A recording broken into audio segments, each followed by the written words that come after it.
With the run-up to the 1936 Olympics in Berlin, the National Socialist Schaufensterpolitik, or showcase policy, sought to present Germany in a positive light internationally, and was largely successful.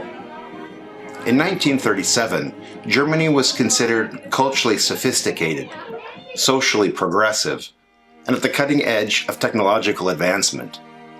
But the country was undergoing a radical transition, preparing its population and economy for the coming war. And this war would be like no other.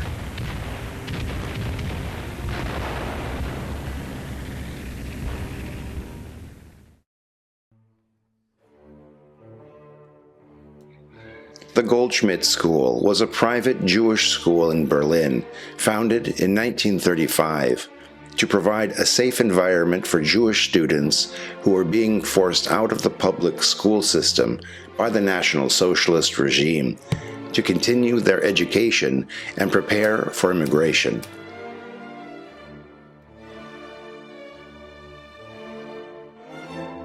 The enrollment grew quickly, numbering more than 500 students at the height of its operation in 1937. Almost all the children were the sons and daughters of upper or upper-middle-class professionals and businessmen whose families had lived in Germany for generations.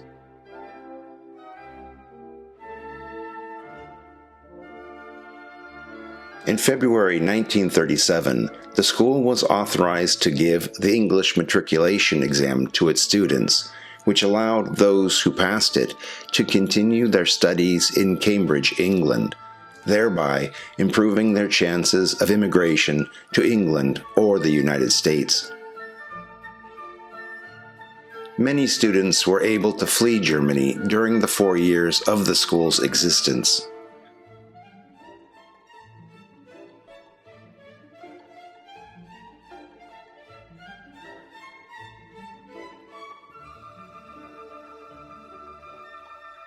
On the morning after the Kristallnacht pogrom, which took place on November 9th and 10th of 1938, the Goldmid School was threatened by a mob of Hitler Youth.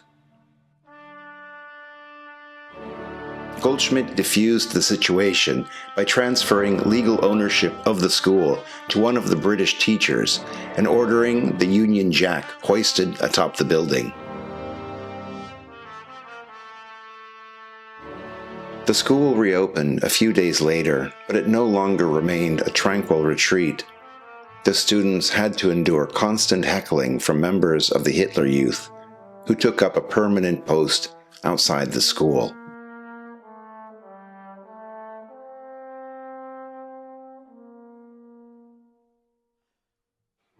Finally, the Goldmid School was closed down by the state on November 30th of 1939.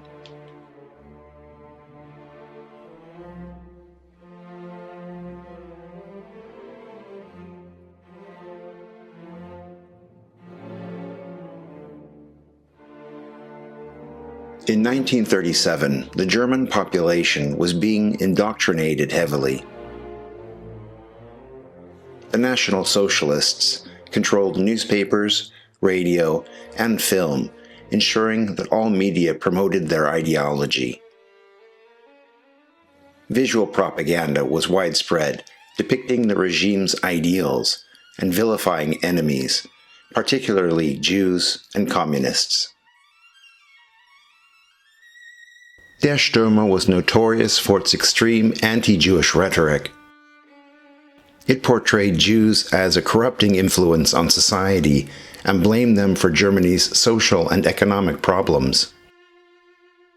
The newspaper used sensational headlines and illustrations to attract readers, often depicting Jews in grotesque and dehumanizing ways.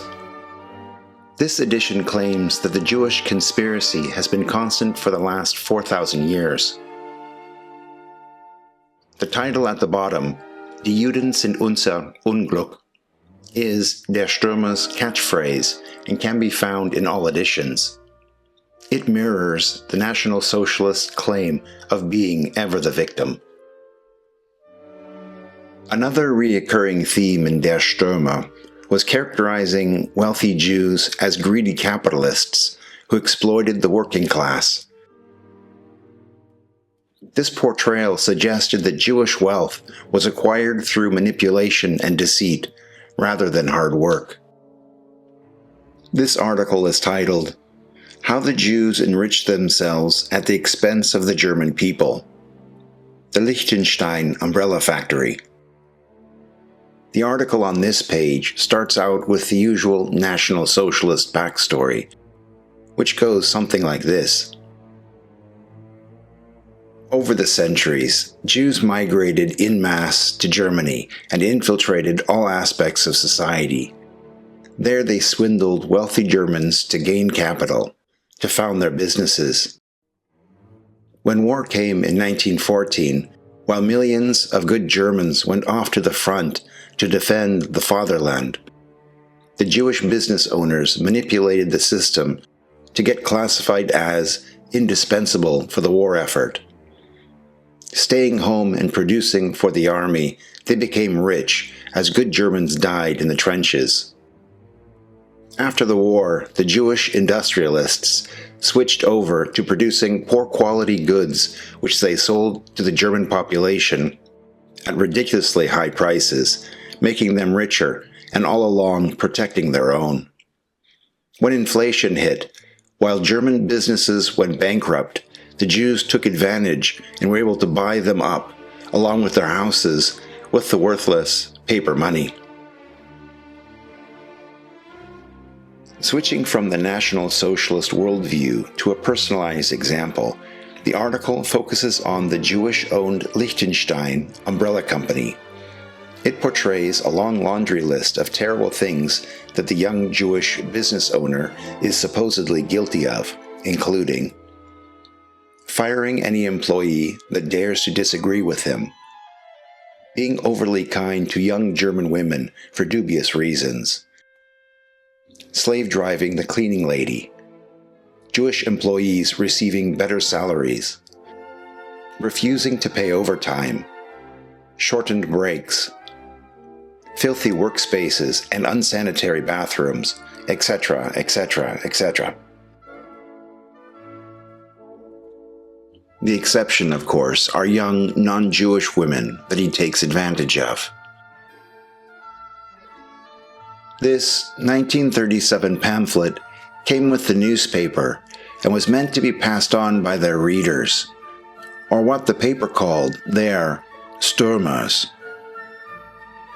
They depicted Jews as sexual predators who sought to corrupt Aryan women, threatening their purity and morality.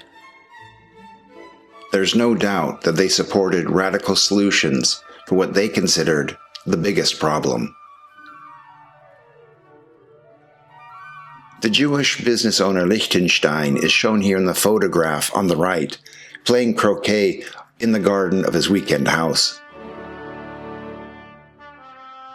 And finally, to add insult to injury, it states that in the large and contrastingly tidy and lavish office of the young Lichtenstein, up behind his desk, he's hung a photograph of Adolf Hitler, with two large company advertisements hanging one on each side.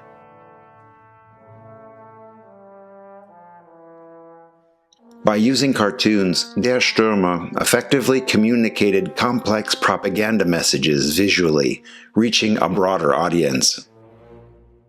This cartoon, showing America's Uncle Sam, reads, "A terrible awakening in the United States. It's not suggested to fall asleep on top of a red anthill. Of course, the red ants symbolize communism that are infesting both labor and progress. And they've eaten Uncle Sam to the bone." Der Stürmer criticized various aspects of society, attributing many social ills to Jewish influence, including communism, capitalism, and moral decay. The paper frequently sensationalized supposed sexual crimes involving Jews, framing these stories in a way that painted Jews as inherently immoral. This page contains 4 stories of this type. The first is titled, "At the Jewish Butcher." The Jewish man, then his name is given, works as a butcher. In the shop, there is a 14-year-old non-Jewish girl who is an apprentice. The Jewish man was bothered by neither the young girl's age nor the Nuremberg laws and took advantage of this girl shamelessly. In addition, he insulted a customer who was a young non-Jewish woman in the dirtiest of manners.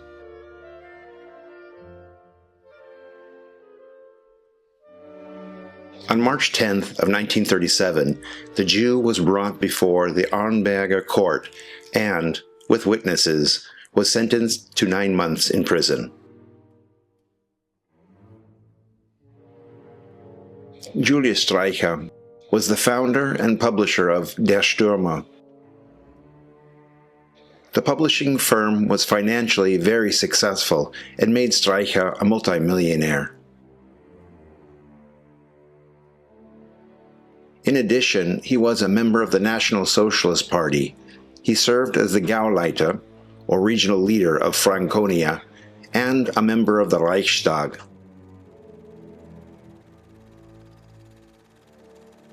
After the war, Julius Streicher was convicted of inciting genocide and persecution through his propaganda efforts, which contributed to the Holocaust. He was sentenced to death and executed on October 16, 1946. If you like productions like this created from primary historical sources, please take the time to like the video and subscribe to the channel. Patreon supporters get regular access to exclusive footage that can't be shown here. Thanks for watching.